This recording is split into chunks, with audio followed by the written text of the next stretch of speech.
Donc, bonjour à tous les auditeurs. Laissez-moi d'abord vous remercier pour votre présence à cette première édition des Midi-conférences scientifiques. Je serai votre hôtesse pour cette heure de lunch. Tout d'abord, laissez-moi me présenter. Marie-Pierre Houd, secrétaire pour l'association. Le but de cette série de conférences est donc de soutenir la communication scientifique auprès des pairs et du grand public. Avant de débuter la conférence aujourd'hui, pour les participants qui souhaitent faire un commentaire pendant la présentation ou qui souhaiteraient poser une question, je vous invite à le faire en utilisant la fonction questions-réponses au bas de l'écran, pas le chat, s'il vous plaît, sinon vous allez être redirigé de toute façon dans questions-réponses. Les questions seront répondues à la fin de la conférence. La QHSST enregistrera la conférence afin de pouvoir le rediffuser. Ainsi, vous pourrez la visionner sur YouTube. Vous pouvez rechercher le lien directement sur la page de l'association au www.aqhsst.qc.ca. Aujourd'hui, nous accueillons Madame Sabrina Gravel, chercheure à l'IRSST. Le titre de sa conférence est Exposition chimique et conditions de travail dans le secteur du recyclage électronique au Québec. Madame Gravel, je vous cède la parole. Oui, alors bonjour à tous et merci de l'invitation. Donc, voici ma présentation intitulée Exposition chimique et conditions de travail dans le recyclage électronique au Québec. Commençons avec un petit peu de contexte pour comprendre un peu ce qu'est l'industrie du recyclage électronique.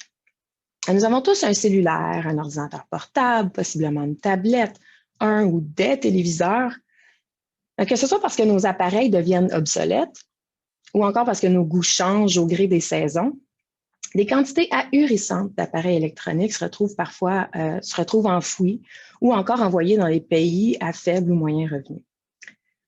Dans l'importance grandissante de l'économie circulaire et l'omniprésence de l'électronique dans nos vies explique la croissance de l'industrie du recyclage électronique dans les pays à revenus élevés et dont justement au Canada. Le recyclage électronique est principalement fait manuellement par des travailleurs, ce qui peut les exposer à des substances toxiques. Mais il existe très peu de données sur l'exposition des travailleurs dans ce milieu de travail dans les pays à revenus élevés et encore moins dans le contexte québécois. Donc, par exemple, dans un simple téléphone cellulaire, on retrouve des métaux de base comme le cuivre, le zinc, le nickel. On retrouve aussi certains métaux spéciaux comme le cobalt, l'indium, l'antimoine. On retrouve aussi des métaux précieux comme l'argent, l'or et le palladium.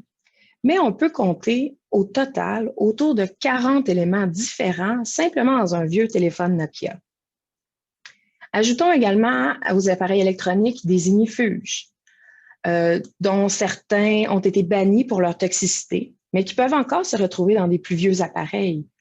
Et également diverses substances plastifiantes et d'autres types d'ignifuges.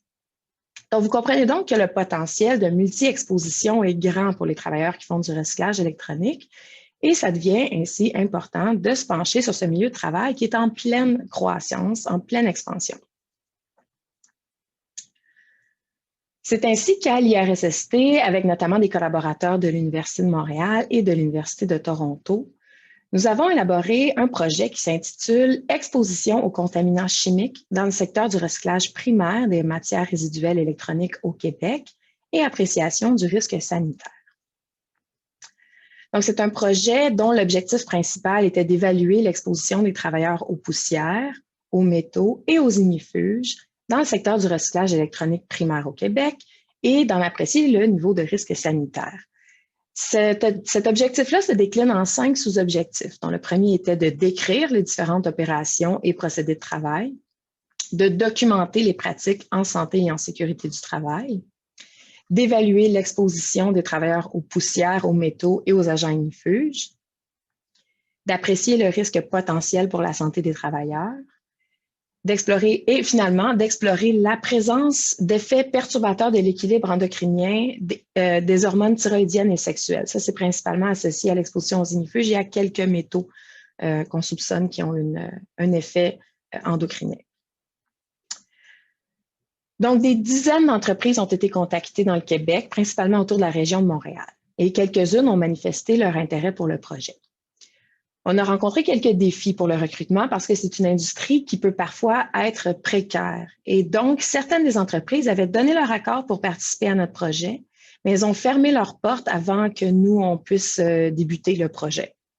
Et donc, on a rencontré quand même plusieurs défis à ce niveau-là. Bon, ensuite, nous avons présenté le projet aux gestionnaires pour leur présenter un peu les détails. Puis, nous avons présenté le tout aux travailleurs pour répondre à leurs questions et leur remettre la documentation sur le projet. Et finalement, le matin de la collecte de données, nous avons récupéré les formulaires de consentement signés et entamé 2 jours de collecte de données dans chacune des entreprises de recyclage électronique visitées. Donc, voici les données du projet complet que nous avons collecté. Donc, nous avons procédé à une enquête sur les pratiques en SST, en santé et sécurité du travail, à l'aide d'entrevues dirigées. Une enquête d'hygiène également à l'aide d'observations et de questionnaires. On a effectué aussi des mesures de l'exposition poussière totale à l'aide d'une mesure pondérale de filtre. Nous avons procédé à des mesures pour évaluer l'exposition aux métaux. Donc, nous avons fait pour ça des frottis de surface.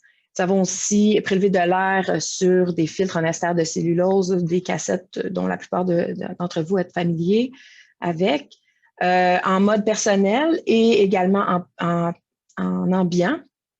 Nous avons également procédé à des prélèvements de sang et d'urine. Nous avons évalué aussi l'exposition à différents ignifuges, à plus de 40 ignifuges, par le biais de prélèvements d'air sur des OSHA Versatile Samplers et également des prélèvements de sang et d'urine dépendamment des indicateurs biologiques.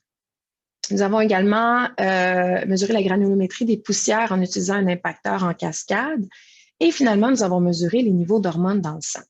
Bon, dans le cas de la prise, ça c'est beaucoup de données à colliger, à analyser. Ce que je vous présente aujourd'hui, on va se concentrer vraiment sur les résultats d'enquête d'hygiène, l'exposition aux poussières totale et l'exposition aux métaux. On va en avoir suffisamment aujourd'hui avec tout ça. Donc, pendant un quart de travail complet, on a échantillonné plusieurs métaux en poste personnel. D'autres ont aussi été mesurés en poste fixe. Ça, c'était pour éviter aux travailleurs d'avoir à porter 2 pompes. Il y a également des métaux qui ont été mesurés dans l'urine ou encore dans le sang, dépendamment de la substance et des indicateurs biologiques disponibles. Et finalement, dans quelques entreprises, on a effectué des frottis de surface pour d'autres métaux. Alors, allons-y avec nos résultats. Au final, nous avons procédé à la collecte de données dans 6 entreprises de recyclage électronique. Le profil des entreprises était très divers, allant de la petite entreprise familiale à l'entreprise d'insertion sociale jusqu'à l'entreprise de moyenne envergure. Dans le tableau qu'on a ici, nous avons quelques caractéristiques des entreprises. On constate tout d'abord dans la première rangée que le nombre total d'employés varie quand même beaucoup d'une entreprise à l'autre. On voit aussi que les méthodes de ventilation sont diverses. On voit qu'il y a peu ou pas d'aspiration à la source et finalement que très peu d'entreprises avaient un programme de protection respiratoire ou de surveillance de la qualité de l'air qui était mis en place.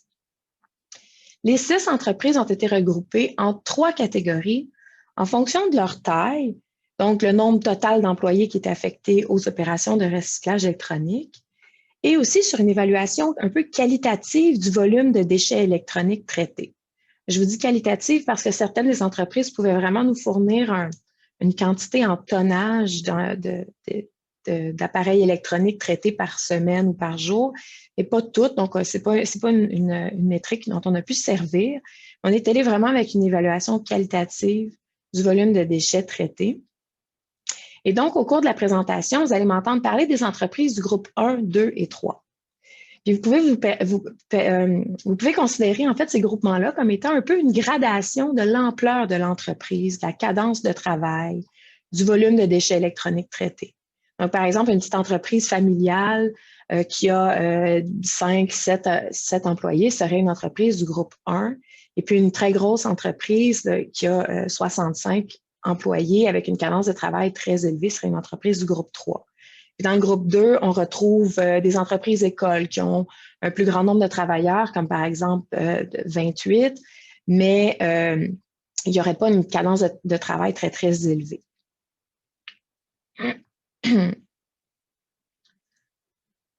Donc, dans le recyclage électronique, nous avons recruté un total de 88 travailleurs et il y a 85 de ceux-ci qui ont complété l'étude et qui ont fourni tous les échantillons requis. Parce qu'il faut se rappeler qu'on avait quand même 2 jours de prélèvement. La deuxième journée, il y avait aussi des prises de sang. Donc, c'est quand même quelque chose d'assez important. Et on a 85 participants qui ont pu compléter et fournir tous les échantillons, répondre aux questionnaires, etc. Nous avons observé plusieurs tâches ou sous-tâches qui ont été regroupées en 6 grands groupes. Donc, tout d'abord, nous avons 6 superviseurs. C'est des personnes qui se promenaient dans les environnements de travail, dans les locaux, mais qui passaient aussi une partie de leur temps dans des bureaux fermés. Nous avons aussi 17 opérateurs de chariots élévateurs ou encore des opérateurs de transpalettes. Il y avait 17 manutentionnaires. Ça, c'est des travailleurs qui peuvent faire des opérations de tri d'appareils, de filage ou de batteries. Ce qu'on voit ici, c'est un travailleur en train de trier, si je ne me trompe pas, des batteries. Il pouvait trier aussi des composantes qui étaient déjà démantelées. Ou des manutentionnaires aussi, ça peut être des travailleurs qui alimentaient une ligne de démantèlement. On avait dans notre échantillon de travailleurs 4 opérateurs de compacteurs. Ça, c'est des travailleurs qui opéraient les machines, mais qui étaient également chargés de les remplir. Ils pouvaient être chargés de compacter soit des composantes d'appareils électroniques démantelés ou encore des appareils complets.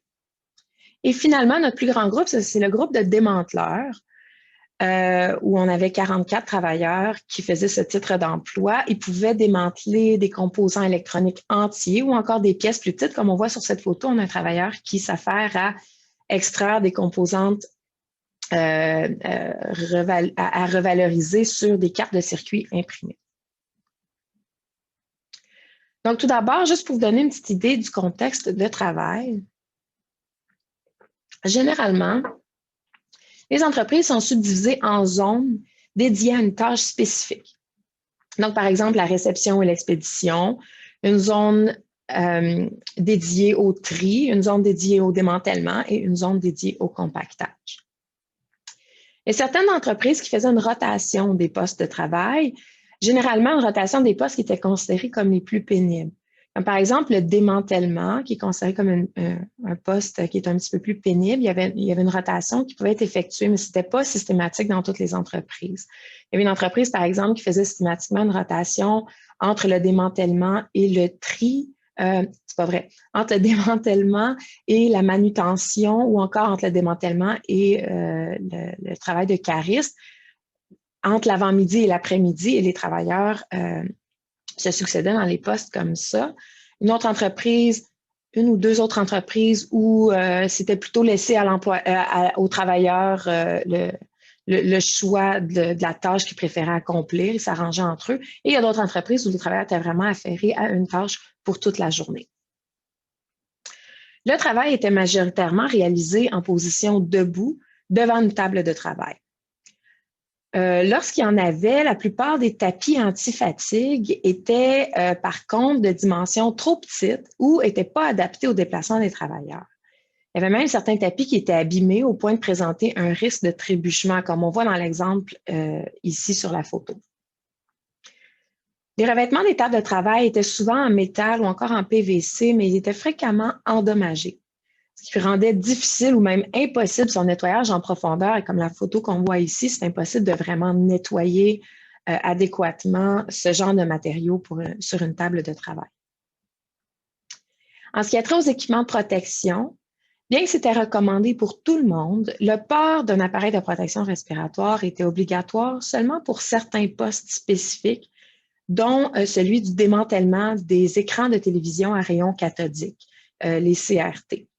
Parce qu'on soupçonne, on sait en fait qu'il y a la présence de plomb dans le verre des écrans à rayons cathodiques et donc le port d'un appareil de protection respiratoire était obligatoire pour le démantèlement de ces appareils-là.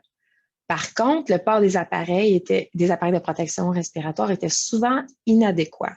Par exemple, il était porté sur une forte barbe ou encore était visiblement mal positionné ou mal ajusté. Les travailleurs des 6 entreprises portaient des gants résistants aux coupures pour des tâches de démantèlement ou de manutention. Et certains portaient également en dessous une paire de gants en nitrile.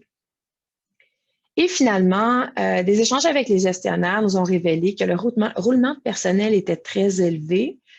On avait une durée dans notre échantillon de travailleurs, une durée d'emploi médiane de 2 ans environ.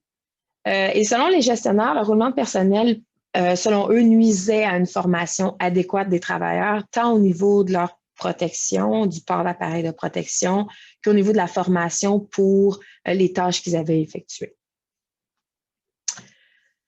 Pour ce qui est des frottis de surface, on n'en a pas effectué dans toutes les entreprises, mais dans celles où on est allé, on a quand même effectué des frottis de surface dans des entreprises du groupe 1, du groupe 2, du groupe 3.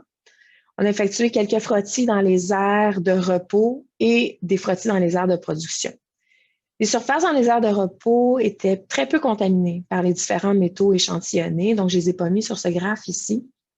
Sur cette figure, on a seulement les frottis, les résultats pour les différentes surfaces dans les aires de production.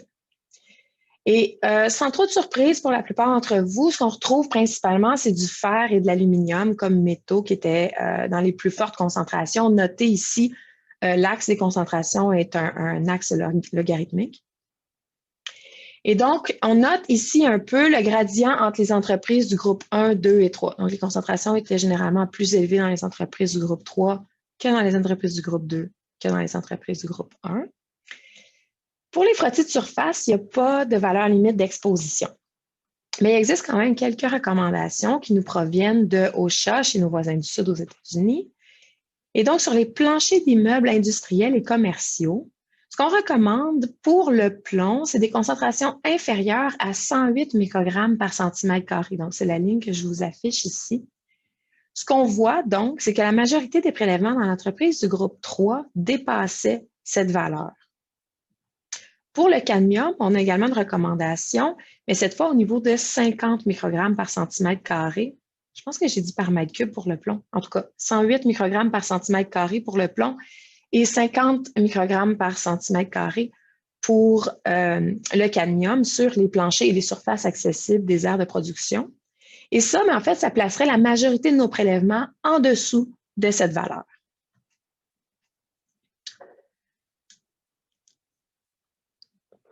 Allons-y maintenant avec les mesures d'exposition en poste personnel. Tout d'abord, ici, on a les poussières totales. Les concentrations de poussières totales étaient toutes sous la limite d'exposition de 10 mg par mètre cube.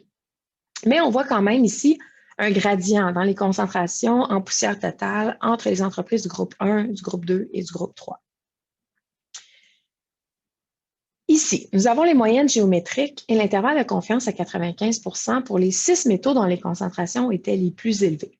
Donc, on a le cadmium, le nickel, le cuivre, le manganèse, l'yttrium et le plomb. Donc, on voit que la majorité des prélèvements étaient tout de même en dessous de 1 microgramme par mètre cube. Quoique les concentrations en plomb dans l'entreprise du groupe 3 ont quand même pu atteindre une moyenne géométrique de 5,4 microgrammes par mètre cube. Ça, c'est des concentrations en moyenne géométrique, intervalle de confiance.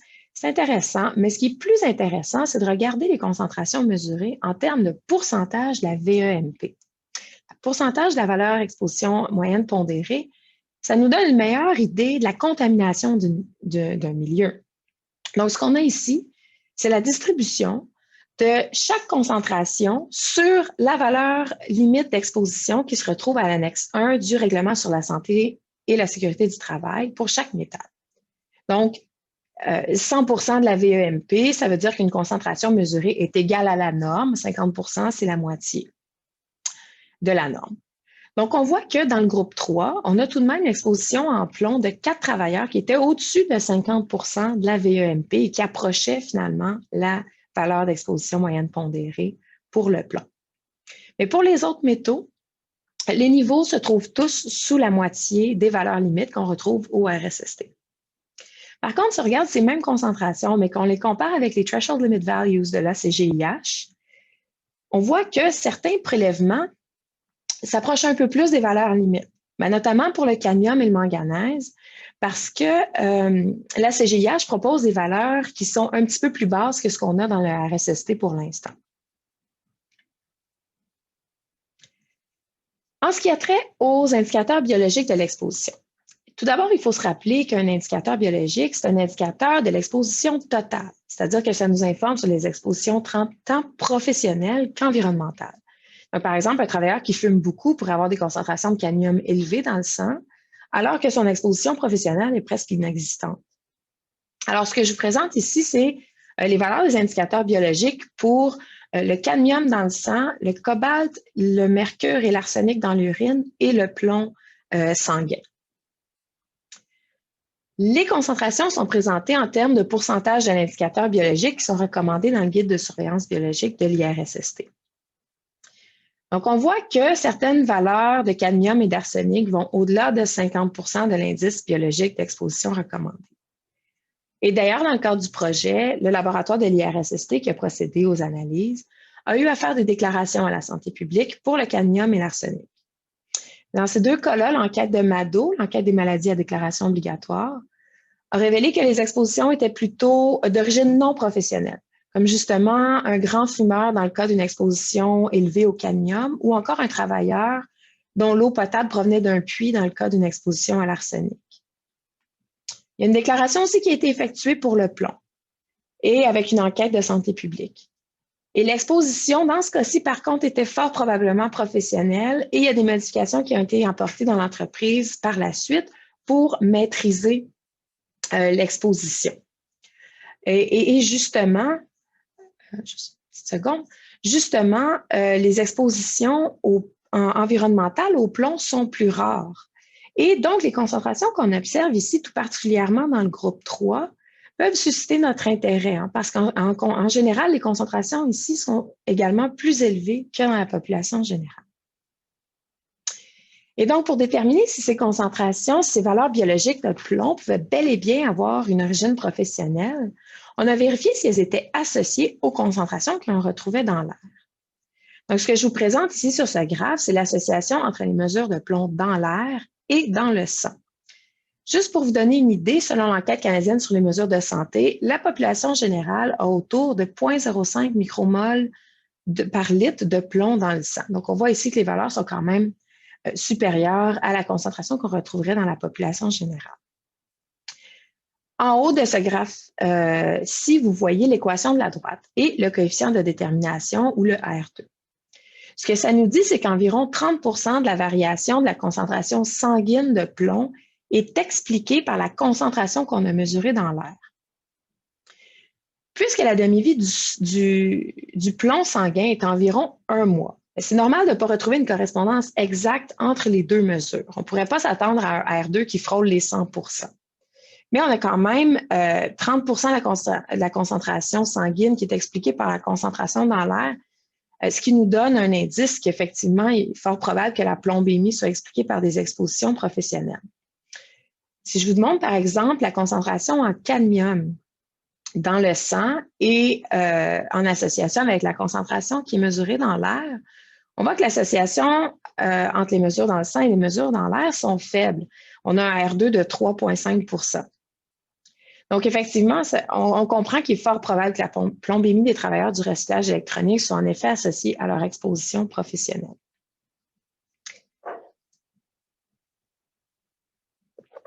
Par la suite, on a tenté d'identifier s'il y avait des facteurs qui déterminaient des concentrations de plomb et de cadmium mesurées dans l'air ou dans le sang, dans un modèle de régression qui incluait l'effet de la tâche, du groupe d'entreprise et les années d'expérience.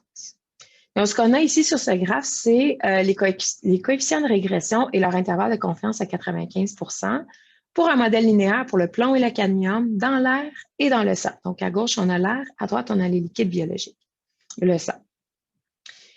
On voit que la tâche de démantèlement est associée à des concentrations dans l'air plus élevées, tant pour le plomb que pour le cadmium. Donc, les démanteleurs, pour le plomb et le cadmium, ont des concentrations dans l'air de 3,7 et 9,5 fois plus élevées que les superviseurs. Les superviseurs ici nous servent de groupe de référence. Par contre, cette différence ne se reflète pas tant que ça dans les liquides biologiques, dans le sang. Un autre important déterminant de l'exposition, et jusqu'à maintenant, avec tout ce que je vous ai montré, ça ne va pas nécessairement être une surprise pour vous, mais c'est la taille de l'entreprise. Donc, cette fois-ci, l'effet s'observe également dans le sang pour ce qui est du plomb. Donc, vraiment, la taille de l'entreprise est un déterminant important pour les concentrations de plomb et de cadmium mesurées dans l'air et dans les liquides biologiques. On a testé aussi l'effet de quelques variables démographiques, comme le sexe et le tabagisme, et des variables d'hygiène, comme le port de gants en nitrile en dessous des gants anti-coupure, le port d'un appareil de protection respiratoire et la fréquence du lavage des mains sur les concentrations sanguines en plomb et en cadmium sanguin. On voit qu'effectivement, les travailleurs du groupe 3 ont des concentrations sanguines en plomb 2,8 fois plus élevées en moyenne que les travailleurs du groupe 1. Les femmes tendent à avoir des concentrations moins élevées que les hommes. Et finalement, il est évident que la concentration en cadmium sanguine est principalement associée au statut tabagique des travailleurs. Mais en ce qui a trait aux mesures comme le port de gants ou le port d'appareil de protection respiratoire, il ne semble pas y avoir d'association marquée. Ça ne semble pas être des mesures, dans ce cas-ci, qui sont associées à une diminution de l'exposition ou à des expositions plus faibles ou à des marqueurs biologiques de cadmium et de plomb plus faibles. Finalement, j'aimerais vous montrer les résultats d'une approche additive d'évaluation de l'exposition au mélange, parce qu'on constate vraiment que les travailleurs sont exposés à plusieurs métaux. Donc, dans cette approche-là, on additionne le rapport de chaque mesure d'exposition sur la norme pour chaque effet toxicologique similaire. Et lorsque l'indicateur calculé dépasse l'unité, on considère qu'il y a un dépassement de la valeur limite. Certains d'entre vous sont très familiers avec cette approche qui se trouve dans le RSST et c'est justement l'image que je vous ai mise ici. C'est la description de cette approche dans le RSST qu'on retrouve également dans le guide des TLV de la CGIH.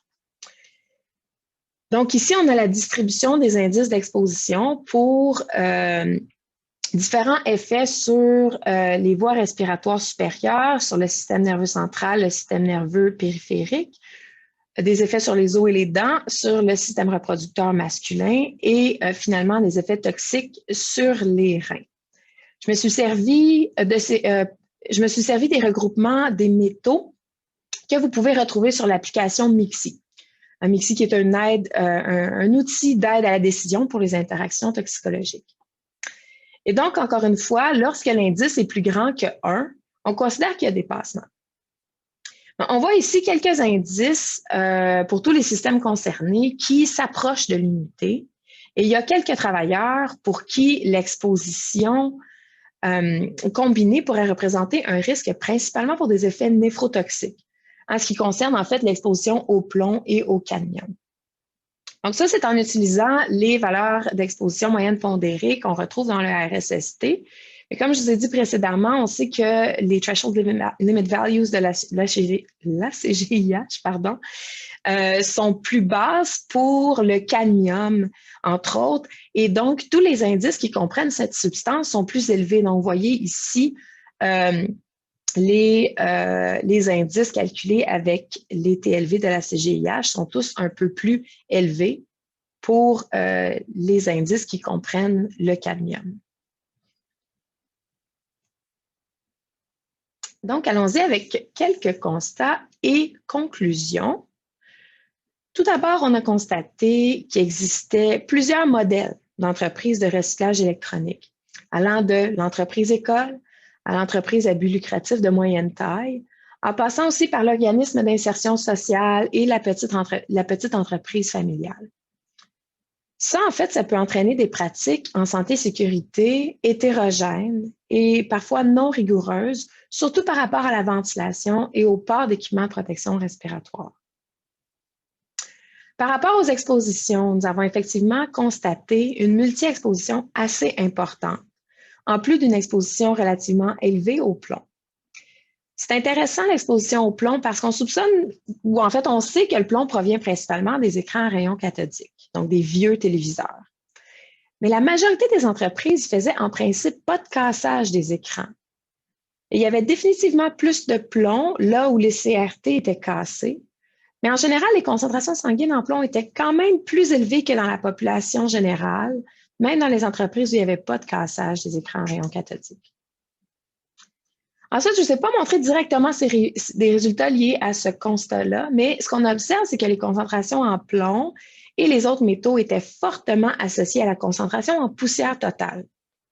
Et en retour, des concentrations en poussière étaient plus élevées, plus l'entreprise traitait un volume d'intrants élevé et plus les travailleurs avaient une cadence de travail rapide. On se souvient un peu de la gradation entre les entreprises groupe 1, 2 et 3.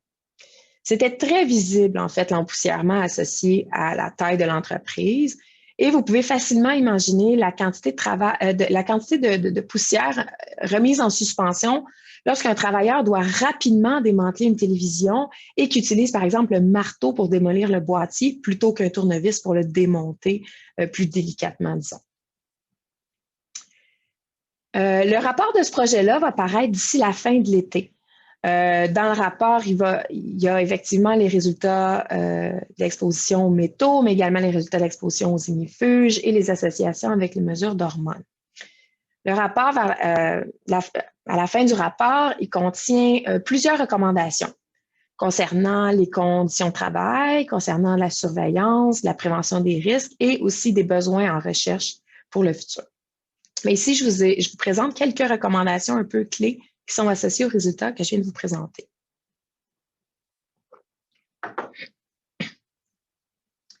Donc, tout d'abord, on recommande qu'il y ait une ventilation générale efficace. Idéalement, un système à flux d'air descendant ou encore une installation permettant une aspiration à la source. Ça, évidemment, c'est pour faire baisser les concentrations de poussière dans l'air qu'on voit qui sont associées quand même aux concentrations de plomb.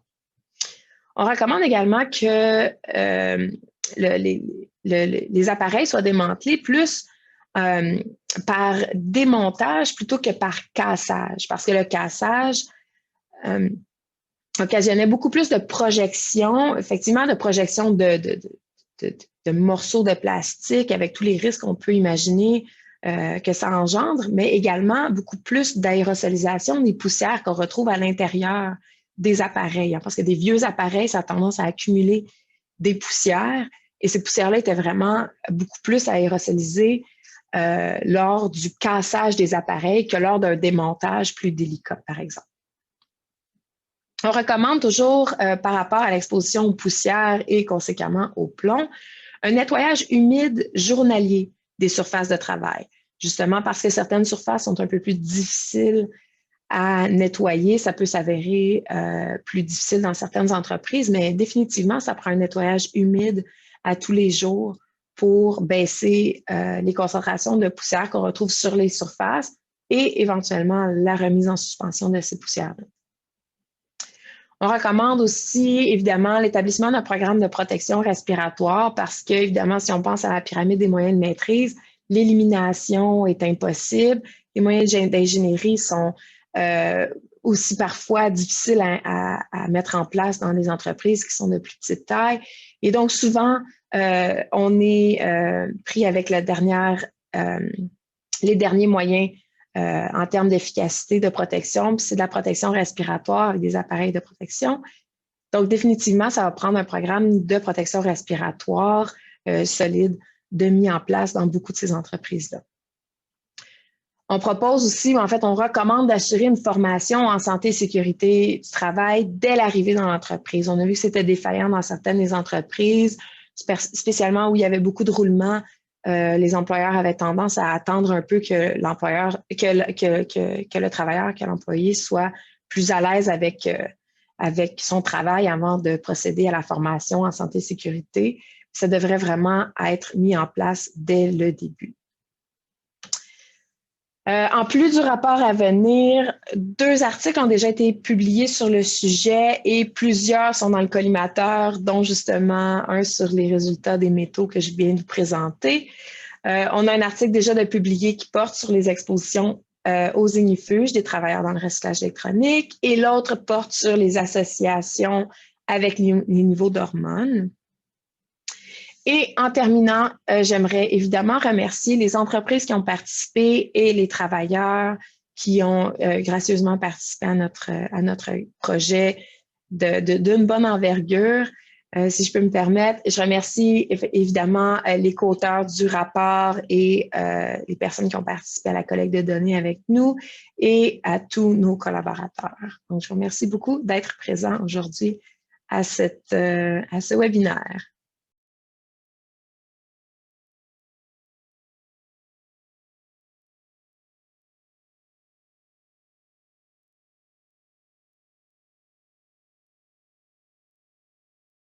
Oui, ça, c'est une bonne question. On a d'ailleurs un article qui va être publié. En fait, je pense qu'il est publié, mais il n'est pas encore officiellement sur les interwebs. Mais oui, effectivement, les entreprises de plus grande envergure avaient plus de difficultés avec le recrutement. Puis aussi, ce qu'il faut comprendre, c'est que le recyclage électronique, ça varie beaucoup. L'arrivage, c'est saisonnier aussi. Donc, les entreprises de plus grande envergure avaient parfois besoin d'avoir recours à des travailleurs d'agence parce qu'il y avait des saisons où il y avait vraiment un très grand arrivage et les travailleurs réguliers ne pouvaient pas fournir, justement.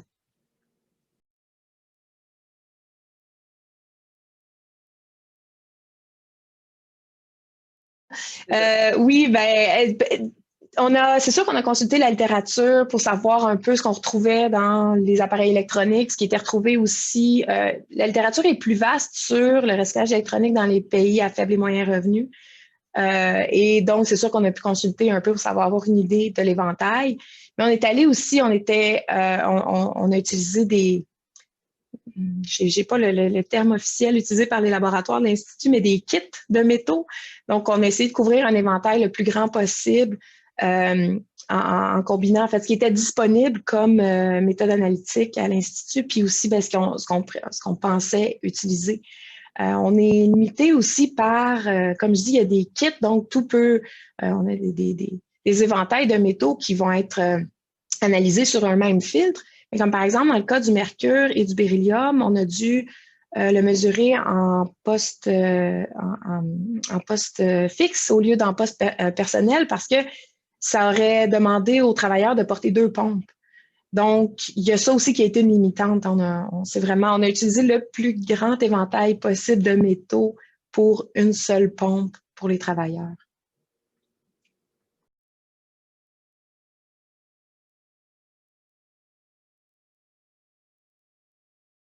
Oui, ben c'est sûr que il y avait pas. Nous, on n'a pas observé de démontage par chauffage. C'est une bonne question. Dans des pays à faible et moyen revenu, on voit ça beaucoup dans la littérature qui vont chauffer les fils en fait pour les dégainer, tout ça. Mais ça, c'est pas quelque chose qu'on a observé ici. Oui, ben c'est ça. Comme je dis, on sait qu'il y a du verre plombé dans les appareils, dans les écrans rayons cathodiques, mais il y a du plomb un peu partout dans les appareils électroniques, surtout dans les vieux appareils. Donc, définitivement, il y a une source. Puis, justement, on le voit en ayant des expositions au plomb chez les travailleurs qui faisaient pas de démontage d'écrans rayons cathodiques. Il y a même des entreprises où ils refusaient la réception d'appareils écrans cathodiques ou encore lorsqu'ils les recevaient, les mettaient de côté, faisaient ça une fois par mois. Donc, techniquement, il n'y a pas beaucoup de cassage. On avait quand même des concentrations de plomb plus élevées que ce qu'on retrouve dans la population générale. Donc, c'est sûr qu'il y a définitivement une exposition en quelque part qui se fait. Je veux juste savoir si vous aviez eu l'occasion de faire des 15 minutes puis de vérifier les normes 15 minutes VECD, valeur d'exposition, courte durée, parce que la logique MIXI à la CGIH s'applique aux courtes expositions, contrairement au RSST. Ouais, non, OK, je suis en train de te dire non, parce qu'on a fait vraiment des prélèvements de 8 heures, à peu près 8 heures, là, tu sais, c'est vraiment des prélèvements de toute la journée. Donc, on s'est servi de ces concentrations-là. Fait que non, on n'a pas fait des courtes durées. Il n'y avait pas de pertinence à faire de courte durée dans la logique de vos expériences? C'était ça? Il y en aurait eu une. Oui, effectivement, c'est sûr qu'on aurait pu, je te dirais que je l'aurais peut-être pas fait en poste personnel parce que justement, on sollicitait quand même beaucoup nos travailleurs.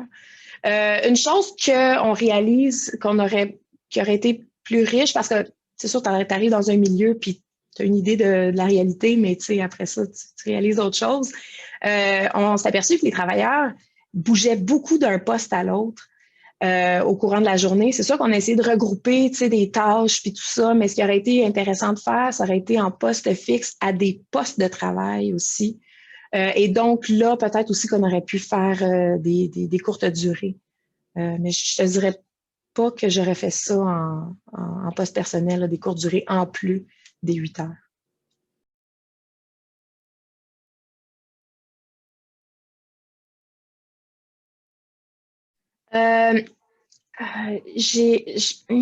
On a dû regrouper il y avait beaucoup de tâches diverses, là, tu sais, j'ai le morcellement des tâches, donc j'aurais fort probablement tri des batteries avec différentes composants, mais tu sais, ça serait un N de 1 ou 2.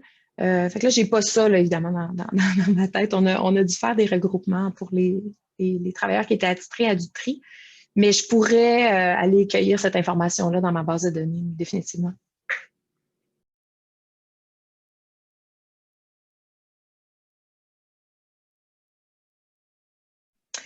On n'avait pas observé beaucoup de... Le mercure a été mesuré en poste fixe dans notre cas, encore une fois, pour éviter aux travailleurs de porter 2 pompes.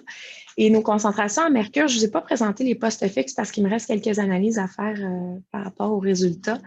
Les concentrations en mercure étaient, on en était surpris, là, étaient très basses dans les entreprises.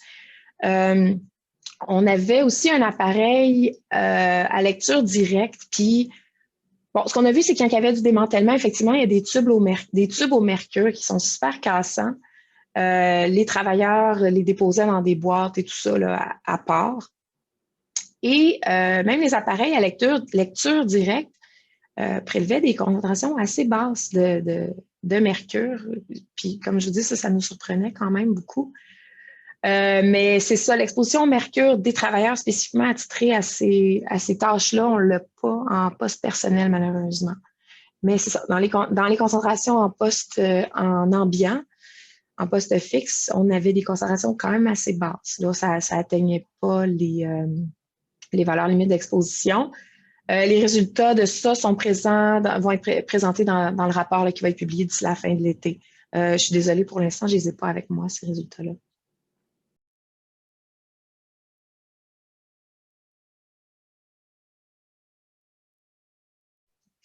Ben c'est ça, on a des différents métaux qui se retrouvent dans différents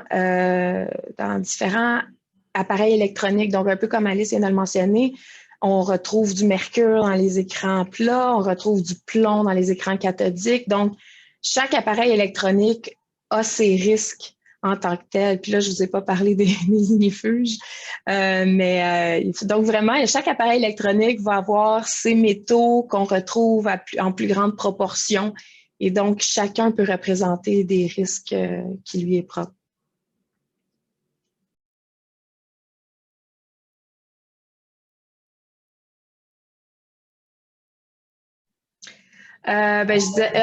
Principalement, les gens ont des appareils de type N95, c'est ce qu'on a observé. Il y en avait qui portaient des masques à cartouches aussi pour le mercure, principalement lorsqu'ils étaient attitrés à du démantèlement d'écrans